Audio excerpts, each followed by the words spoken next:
गांव के सभी मेरे आदरणीय पंच पटेल, स्थानीय सरपंच साहब रोशन जी, मंच पे विराजमान जटवाड़ा के सरपंच साहब लल्लू राम जी मीणा, हमारे भारतीय जनता पार्टी के मंडल अध्यक्ष भाई कुलदीप जी, पूर्व सरपंच मुरारी लाल जी नागड़, मंगल राम जी हल्देना, भाई रोहतास जी, पूर्व मंडल अध्यक्ष भाई सोनलाल सैनी, सुरजन जी सरपंच साहब खेड़ा कल्याणपुर, सतीश जी, विश्राम जी दाढ़ी वाले मूनापुरा, जुमरत खान जी, सतीश जी सेन, भगवान साय जी गुजर हाडोली, प्रभाती पटेल वीरसणा, शिवराम जी बनावड़, रहीम खान जी और जितने भी कार्यकर्ता बंधु मंच पे विराजमान है,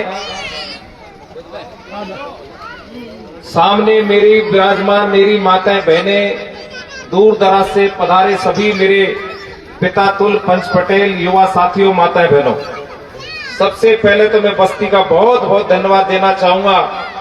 आपने इस कार्यक्रम में मुझे बुलाया और जो मान सम्मान मुझे दिया उसका पूरी बस्ती को मेरी तरफ से बहुत बहुत धन्यवाद, बहुत बहुत आभार।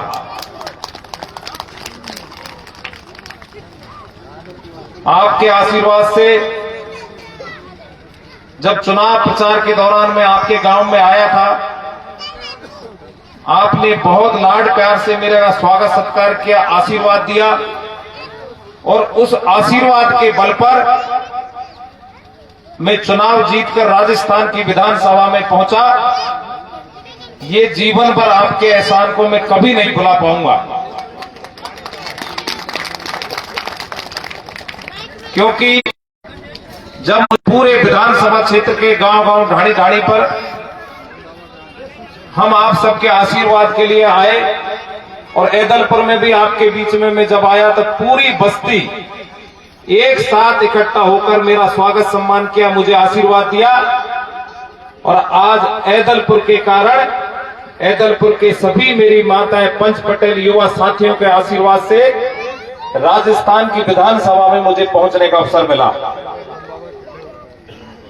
मैं आपसे इतना ही कहना चाहूंगा, महुआ में पिछले 5 वर्षों तक जिस प्रकार से भ्रष्टाचार चरम सीमा पर रहा, भाई से भाई को लड़ाने का काम किया, इन सब बातों को लेकर मैं पूरे महुआ विधानसभा क्षेत्र के एक एक गांव में घूमा और लोगों ने मन बना लिया था कि इस बार राजेंद्र को राजस्थान की विधानसभा में भेजना है और आपने तय किया और मुझे आशीर्वाद दिया और महुआ की 3600 कौमों ने मेरे को आशीर्वाद देकर चुनाव जिताकर राजस्थान की विधानसभा में भेजा। मैं आपका एहसान जीवन भर नहीं भूल सकता, क्योंकि राजनीतिक क्षेत्र में आपने डॉक्टर साहब को 1980 में 1984 में आशीर्वाद दिया, गोलमा जी को 2008 में निर्दलीय के रूप में आपने इतना जबरदस्त आशीर्वाद दिया और एक अनपढ़ महिला को आपने राजस्थान की विधानसभा में भेजा और मंत्री बनने का उनको अवसर मिला। ये सब आप लोगों की देन है। इस बार बाबा सवाई माधोपुर से चुनाव लड़ रहे थे, लेकिन सबकी नजर महुआ पर थी, क्योंकि महुआ का चुनाव राजस्थान में एक ऐसा चुनाव था जो लोग असमंजस में थे, बाहर वाले के क्या निर्णय होगा।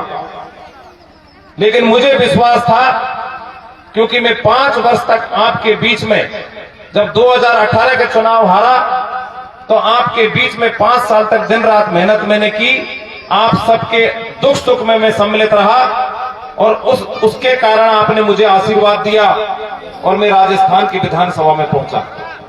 भाइयों, मुझे लगता है कि थोड़ा बहुत आप नाराज इस बात से हो कि बाबा को मुख्यमंत्री बनना चाहिए था और भारतीय जनता पार्टी को बाबा को मुख्यमंत्री बनाना चाहिए था, लेकिन यूं कहते हैं कि भाग्य में जो होता है वही होता है, क्योंकि उस व्यक्ति ने 40 साल तक संघर्ष किया है और 40 साल संघर्ष करते हुए राजस्थान का ऐसा कोई जगह नहीं, ऐसी कोई ढाणी नहीं जहां पर दीनहीन व्यक्ति की कभी कोई दुविधा हुई हो तो डॉक्टर साहब ने चाहे धरना दिए हो, चाहे रोड जाम किए हो, हर व्यक्ति को न्याय दिलाने का काम किया। इसलिए हमें बहुत उम्मीद थी कि 5 वर्ष तक जिस व्यक्ति ने विपक्ष की भूमिका निभाई, जिसने संघर्ष किया, चाहे भ्रष्टाचार का मामला हो, चाहे पेपर लीक का मामला हो, चाहे महिलाओं पर अत्याचार का मामला हो, चाहे बेरोजगार युवाओं का कोई मामला हो, चाहे ईआरसीपी का लेकर कोई मामला हो, उन सब को लेकर 5 साल तक अगर मेहनत करी तो आपके आशीर्वाद से किरोड़ी लाल जी ने मेहनत करी। उनको पूरा अधिकार था कि भारतीय जनता पार्टी उनको राजस्थान का मुख्यमंत्री बनाए, लेकिन पार्टी के निर्णय से अपन ऊपर नहीं है। पार्टी ने जो भी निर्णय समझ के निर्णय किया, उन्हें बाबा बगैर पद पर रहते हुए भी जो व्यक्ति 40 साल से सेवा कर रहा है तो आगे भी इसी तरीके से सेवा करते रहेंगे। पुनः डॉक्टर साहब को कैबिनेट की शपथ दिलाई और अब 1-2 दिन में मंत्रालय का भी घोषणा होने वाली है। आपको चिंता करने की जरूरत नहीं है, अच्छा विभाग अपन को मिलेगा। 2-2 विभाग मिलने की उम्मीद है। मैं तो चाहता हूं ऐसा विभाग मिल जाए जो हमारे 13 जिलों की जो परियोजनाएं ईआरसीपी बाबा के जिंदा रहते हुए, अगर ये पानी आ गया तो आ गया, वरना जीवन में अपन कभी सोच नहीं सकते। इसलिए मैं आपको कहना चाहूंगा, उन्होंने भी पार्टी से कह दिया ऊपर वालों से कि विभाग मुझे ऐसा दो ताकि मैं जनता की 5 साल तक सेवा कर सकूं। इसलिए अपन को अच्छा विभाग मिलेगा। इस कारण से आपको चिंता करने की जरूरत नहीं है। तो खुद कहते हैं कि भय माता ने जो लिख दिया वो होकर रहेगा। इसके पछाड़े से मैं 40 साल से जी रहा हूं और मरते दम तक इनके आशीर्वाद से जीता रहूंगा। इसलिए नाराजगी जरूर है, लेकिन अपन को नाराजगी महसूस नहीं होनी चाहिए, क्योंकि बाबा तो बाबा ही है, बाबा का कोई विकल्प नहीं हो सकता। फिर भी अच्छा पद उनको मिलने वाला है। 1-2 दिन में घोषणा होने वाली है मंत्रालयों की। बाकी आपके बीच में 5 साल रहकर आपकी सेवा करूंगा। मैं बाबा जैसा तो नहीं बन सकता, लेकिन इतना जरूर कह सकता हूं, उनके पद चिन्हों पर चलकर आप सबकी महुआ क्षेत्र की जनता की सेवा पूरे 5 वर्ष तक ईमानदारी से करूंगा। ये मैं विश्वास आपको दिलाऊंगा, क्योंकि 5 वर्ष में पहले प्रधान भी रहा था यहाँ पर। मैंने जितना भरकस प्रयास किया वो काम किए ईमानदारी से। और मैं तो इतना कहूंगा, मेरे क्षेत्र की जितनी जनता बैठी है, क्योंकि अभी समय लगेगा। यहाँ पर अभी वही अधिकारी लगे हुए हैं जो 10 साल से लगे हुए थे। सब में जंग लगी हुई है, सारे भ्रष्ट अफसर बैठे हैं। फिर भी मैं आपको इतना विश्वास दिलाना चाहूंगा, 2-3 दिन अंदर मंत्रिमंडल बन जाए। मंत्रिमंडल बनने के बाद जिस जिस विभाग जिन जिन लोगों को मिलेंगे, मैं ऐसे प्रशासन की नियुक्ति यहाँ पर करूंगा जो ऐदलपुर का कोई भी व्यक्ति किसी अधिकारी के पास जाए तो उसकी जेब से 1 भी रुपया खर्च नहीं हो। क्योंकि यहाँ पर 5 साल से लूट के अलावा कुछ नहीं हुआ। यहाँ पर जनता को लूटा गया है, जनता को अपने भ्रम में डालकर उल्टे सीधे काम कराने का प्रयास किया गया है। यहाँ पर खातेदारी जमीनों पर जबरदस्ती से रास्ते निकालने का काम किया गया है। 5 साल में अगर काम हुआ है तो भ्रष्टाचार का काम हुआ है, भाई से भाई को लड़ाने का काम हुआ है। मैं इस मंच के माध्यम से आपको विश्वास दिलाना चाहूंगा, मैं भाई से भाई को लड़ाने का जो काम किया था है, उस भाईचारे को पुनः वापस कायम करने का काम करूंगा। और जो भ्रष्टाचार फैलाया था, उस भ्रष्टाचार को पूरे 5 वर्ष तक खत्म करने का प्रयास करेंगे। 1 रुपये भी मेरे किसी कार्यकर्ता का अपनी जेब से खर्च नहीं होगा। ये आपका बेटा आपको विश्वास दिलाकर जा रहा है। भाइयों, 5 वर्ष आपके बीच में रहना है मुझे, और मैं इस बात की गारंटी लेकर जा रहा हूं, ऐदलपुर का कोई भी व्यक्ति या महुआ विधानसभा क्षेत्र का कोई भी व्यक्ति सीधे मेरे से मिले किसी काम के लिए। बीच में बिचौलियों की आवश्यकता नहीं है। प्रचार के समय में मैंने यही कहा था कि बिचौलियों की आवश्यकता नहीं है। अगर राजनेता को कोई खत्म करता है तो बिचौलिए खत्म करते हैं। इसलिए कोई भी काम हो, किसी भी प्रकार का काम हो, सीधा आप अपने बेटे से मिले। मैं आपके लिए विधायक नहीं हूं, आपका बेटा हूं। ये विधायक और एमपी बनना अपने लिए कोई बड़ी बात नहीं है, क्योंकि 1980 से इन पदों को अपन देखते आ रहे हैं। ये उनके लिए शोभा देते हैं जो फटाफट नौकरी में आ गए, एमएलए एमपी बन गए और मौज कर ली और जनता को बेवकूफ बना के घर बैठ गए। इसलिए मैं तो आपका पहले जैसा बेटा हूं, वही बेटा रहूंगा। मेरे में कोई कटुता नहीं है, कोई चालाकी नहीं है।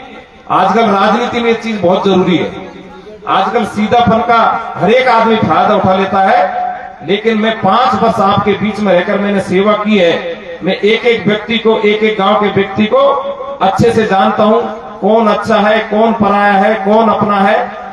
मैं तो पूरे गांव की सहमति से हर गांव में विकास की गंगा बहाने का काम करूंगा। चाहे 5 साल में एदलपुर में 5 ही काम करूं, लेकिन जनता के साथ जनता जो तय करेगी उन कामों को मैं करने का प्रयास करूंगा। मैं ऐसा कोई काम नहीं करूंगा जो आप में कोई मतभेद पैदा हो, आपका कोई भाईचारा खत्म हो। आप तो तय कर लेना कि हमको ये काम कराने, उन कामों को आपके बीच में 5 साल तक आपकी सेवा करूंगा।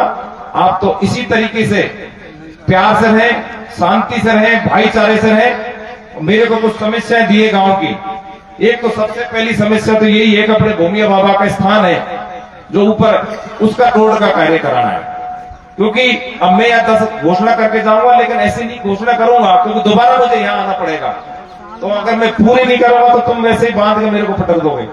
इसलिए भूमिया बाबा की जो सड़क है अधूरी, उस सड़क को आज इस मंच के माध्यम से मैं घोषणा कर रहा हूं कि इस सड़क का प्रारंभ सबसे पहले मैं करूंगा।